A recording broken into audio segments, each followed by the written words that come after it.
Hey guys, this is Shinx and welcome back to another 7 Daily Scenes Grand Cross video. So in this video, you guys seen the title and we will be taking a look at the upcoming banners. So some of these banners are very interesting because they never really appeared in Japan before. So I played a little bit of Japan, not the best, then okay, before we start, I just want to say huge shout out to this Hideki for data mining all these things. So make sure if you guys are playing this game, make sure you guys follow him and make sure you guys don't miss out any information that he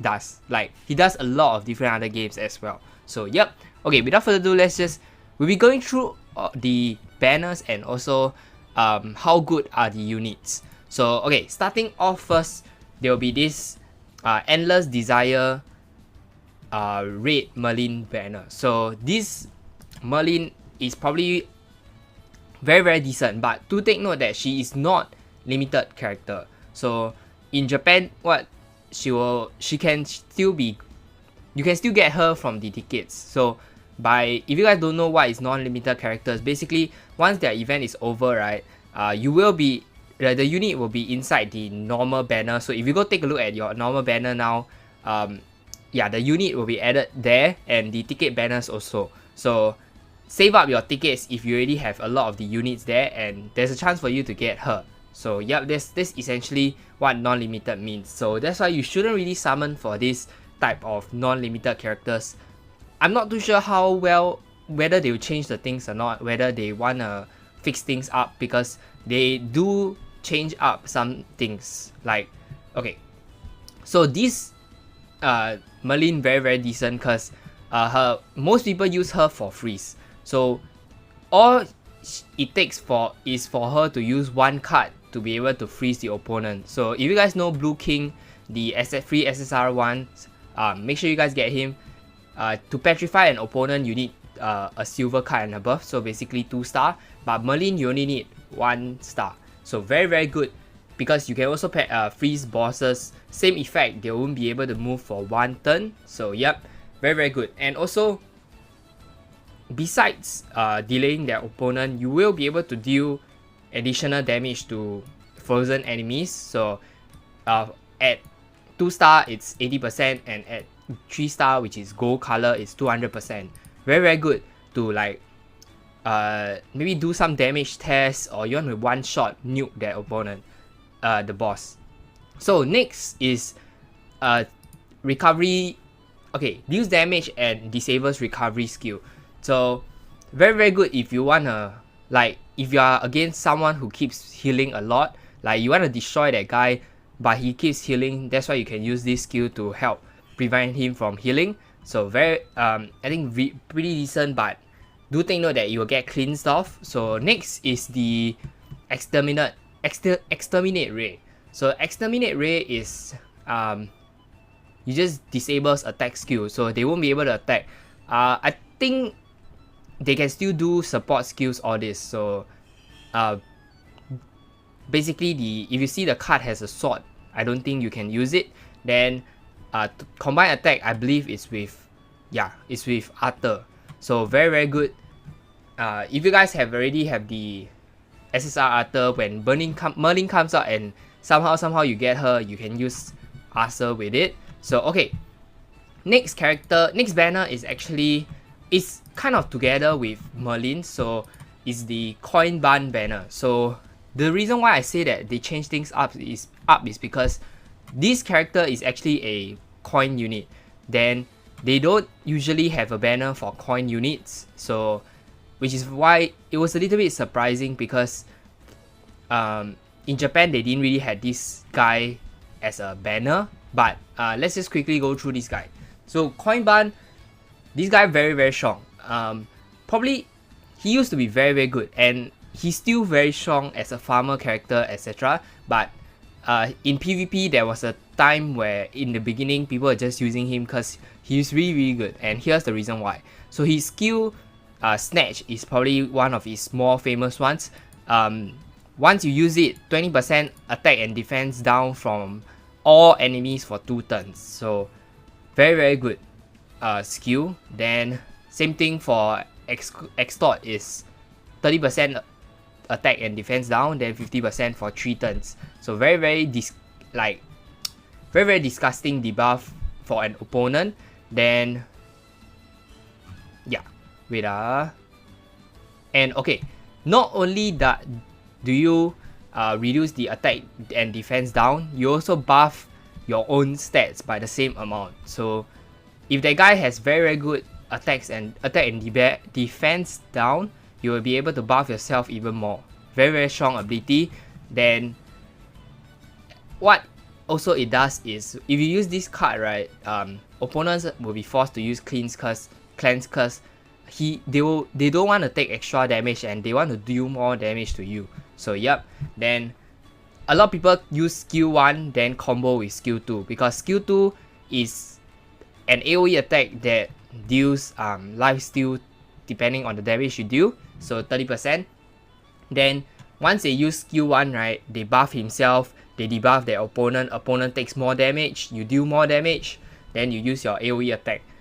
Often the times once they max this guy full attack, right, he might even deal at least half or even one shot their opponent. So this guy very strong. Then the ultimate effect is just essentially like snatch, but then he buff himself and deals quite a lot of attack.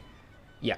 Then combo attack will be Jericho. So if you guys have the blue SR Jericho, you can definitely use her again with him. Of course you have to max the skill level so that more stats gets transferred over. So yep, in case you guys don't know. So basically, if you just put a character that has skill level 1 against for the link of one person, I believe I can't remember the exact stat, but you get 5% I think of the damage of the stats transfer. So but if you max skill level for your Bond character, you'll be able to transfer like what, maybe 30% of your stats to your main character, which is very good. So okay, this is how the dual banner sim look like. It's probably like one banner, but both of them are rated up, something like that. So not when are these banners coming, we are not so sure. So make sure you guys don't summon yet, because that normal banner will be there forever. It's more like a you shouldn't really summon for that. So next character is this guy. So if you guys still don't know who is this guy, I think something is very wrong, because I'm pretty sure you guys will do a lot of research when starting out in this game. And this guy, essentially, he's called the Coin Ghoster. So if you guys don't know, he is an excellent unit. So the reason why he's so good is because skill 1 is an AoE attack that disables attack skill for 1 turn. So you imagine you cannot attack, and it's not just one character, it's the whole your whole characters cannot attack. Just disgusting. And somehow if he keeps having it up, it's just gonna be insane. Then okay, next is skill 2. Skill 2 is invasive arrow. So this guy, not just he's a good debuffer, but he's also a great supporter. So this one card essential. Okay, when using this skill, right, at first 1 star you get to up one of your character's skills. So you choose one guy, all their skills, if you drew that card, will be up by 1 rank. So from bronze, from 1 star to 2 star, 2 star to gold. Then if you are using a 2-star version of this card, silver card, you will increase skill rank up for all your skills in your board. Very good. Then when you use this skill at 3 star, you not only rank up all your skills, but you also gain increase in stats for 20%. Very strong for 3 turns. So yep. Okay, next is his ultimate. His ultimate is AoE attack that removes 3 ultimate move gauge for the opponent. And you guys know how good this thing is, because imagine you're playing PvP and your opponent has all of the units have ultimates. Then you will most likely lose if you let them use either one of them use their ultimate. So if you use this, all of them will not have their ultimates because you remove 3, and if you have a king, fat king or blue fat king or the blue king as a sub, you will be able to remove 5 ultimate move gauge, which means that is essentially reduce them all to 0. Super duper duper strong skill. That's why this guy has been so freaking good in the PvP scene and even in PvE. So okay, next banner will be somehow he's only a solo banner. So yep, Nix Banner we'll be talking about this banner. So once again, this Merlin is actually I don't know what.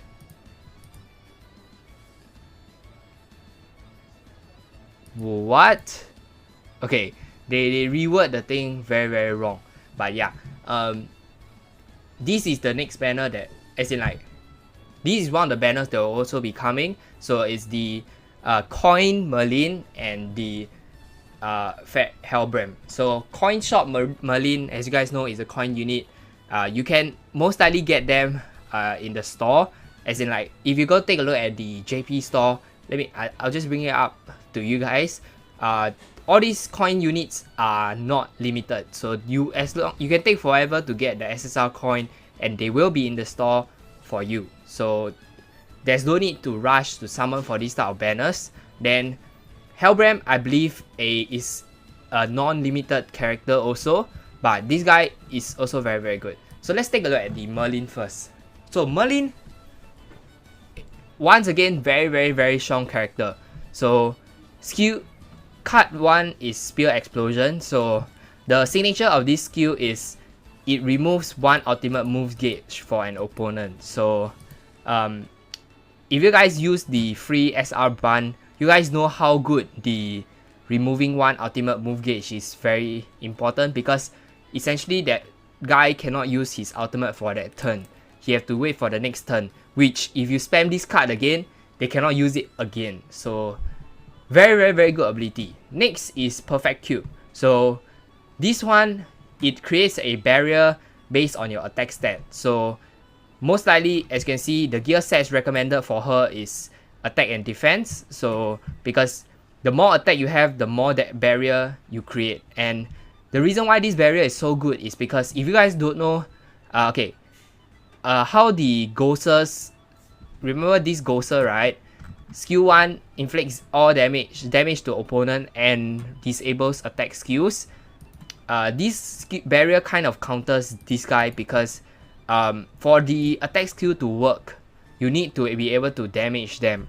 And if you make the barrier strong enough that it just eats up all the damage, he won't be able to cast the disable attack skills. This is what I believe after playing JP. Yeah, that's why this Merlin is also very good. So yep. Then next is inflicts damage. This is the Exterminate Ray ultimate that disables attack skills. Same thing as the Red Merlin. So nothing special.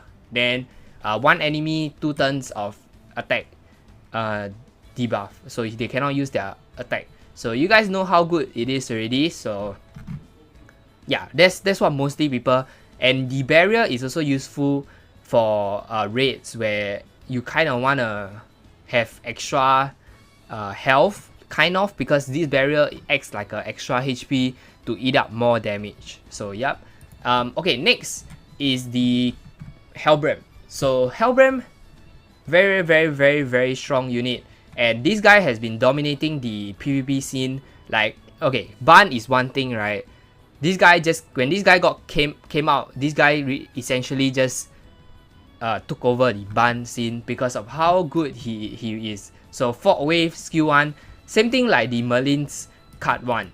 Take out 1 ultimate move. Very good, right? So next is I'll say skill 2. Skill 2 is the same thing as the SSR King 1. So 2-star onwards, you'll be able to petrify opponents. So you guys know how disgusting it is. So the most common setup for the Brim team was gonna be something like Ghoster, Brim, and the King.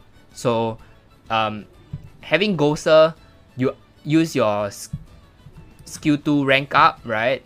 You'll be able to up this guy's skill 2 to silver rank, and also the SSR King's petrification to 2 star. So imagine for that turn, for every turn you'll be able to petrify that opponent again and again and again and again and again.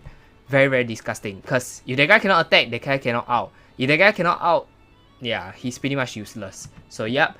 Then ultimate is an AoE attack that cancels buff and stands. Very, very, very strong.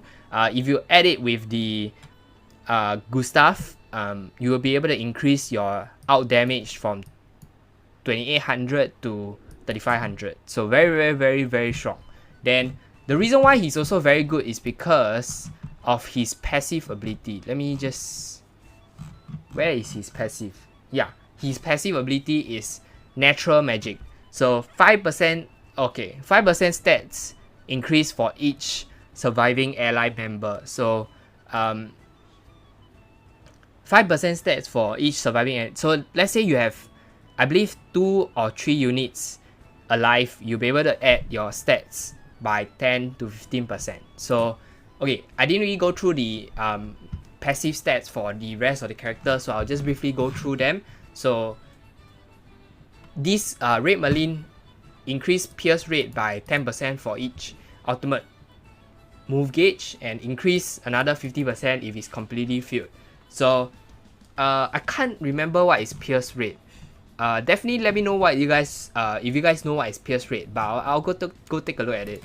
Then if I know what is pierce rate, I'll just put a tag here. So okay, next is Ban. So this Ban decreases all enemies' HP with related stats by 10% at the start of the next turn if the hero doesn't take damage. Limited to 5 times. So if this guy, if you don't attack him, you're gonna suffer a lot.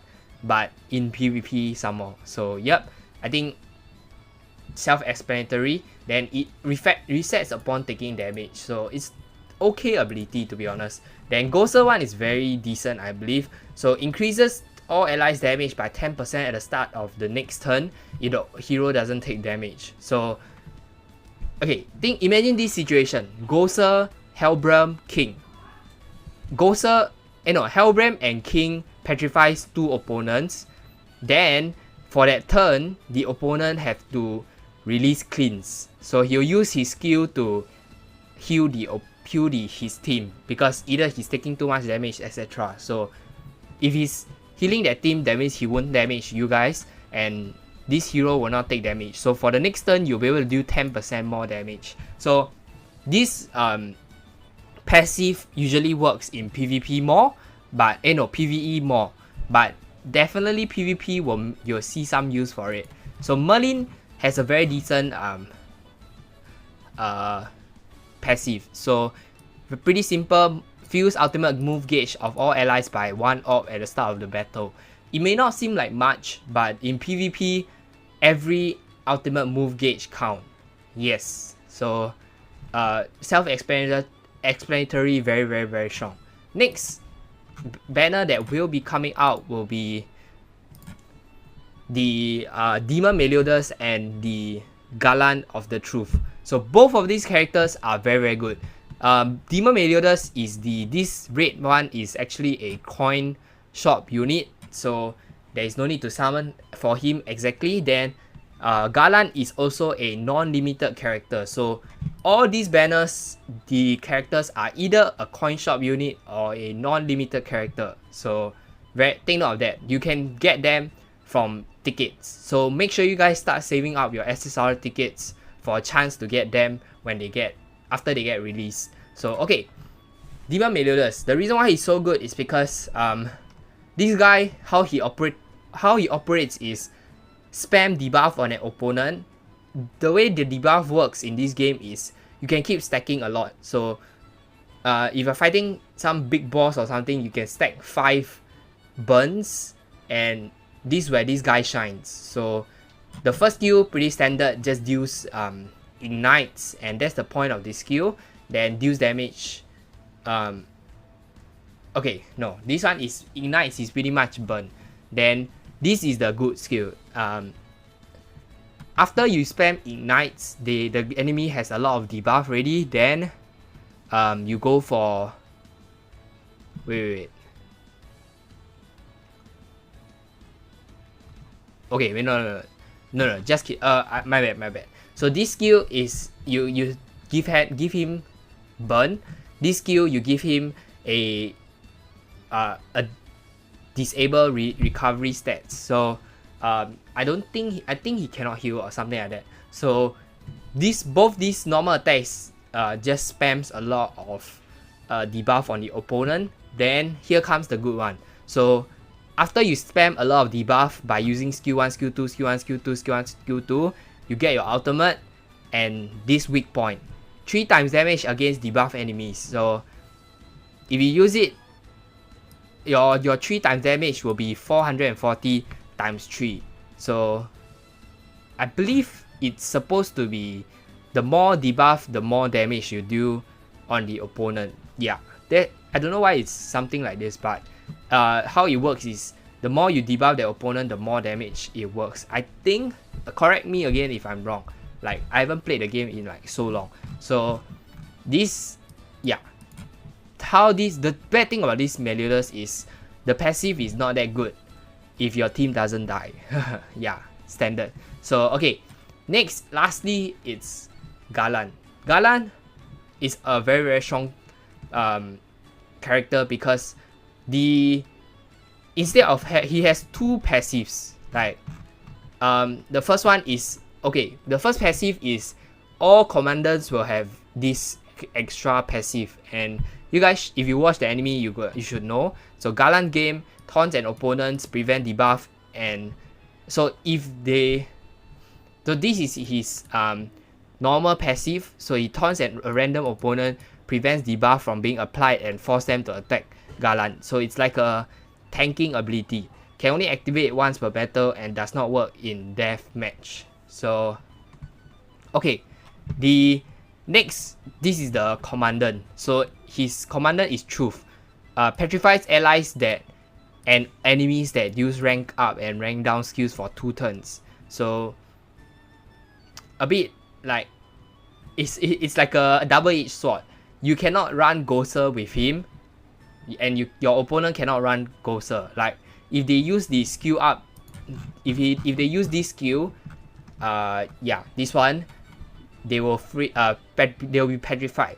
Like they will manage to buff yourself, but they will get petrified. So not sure if it's a good idea using that for yourself also. But his attacks inflicts amplify. So like the amount of buff, if he buffs himself, which he will do it for his ultimate, he will be able to do more damage for his 1 stroke. So just standard attacking on 1 enemy. Then this one is just inflicts AoE attack and does bleed. That's all. Then this skill is deals damage and increase stats by 50% for 3 turns. So this guy is just pretty much a hit, just spam attacks. Still a very decent unit though. So yeah, all these banners that are most likely gonna come out soon. As to when and how the sequencing comes out, we are not too sure about it. But then I don't think you should summon, if you actually want to summon, maybe Ghoster Banner is very good, and I'll say this banner is also pretty okay. Yeah, but honestly speaking, if you can skip, just skip, because all these characters, like I said, a lot of the coin units will be available in the shop, and all of these non-limited characters will be will be available in the ticket shop. So yep. Then let me know what you guys feel about these units that are coming next, whether you guys feel like you guys were summoned for them or not. Then yeah, I think this video was quite long. Sorry, I think, yeah, I was explaining a lot on their skills, etc. Then I think that's it for this video. Give this video a thumbs up if you enjoyed it, and consider subscribing if you want to see more 7 Daily Scenes Grand Cross video. Again, huge shout out to Hideki for data mining all these upcoming banners. Then yeah, make sure you guys go and follow him. And I think honestly that's it for this video, guys. Thank you guys for watching, and I'll see you guys in the next one. Thank you.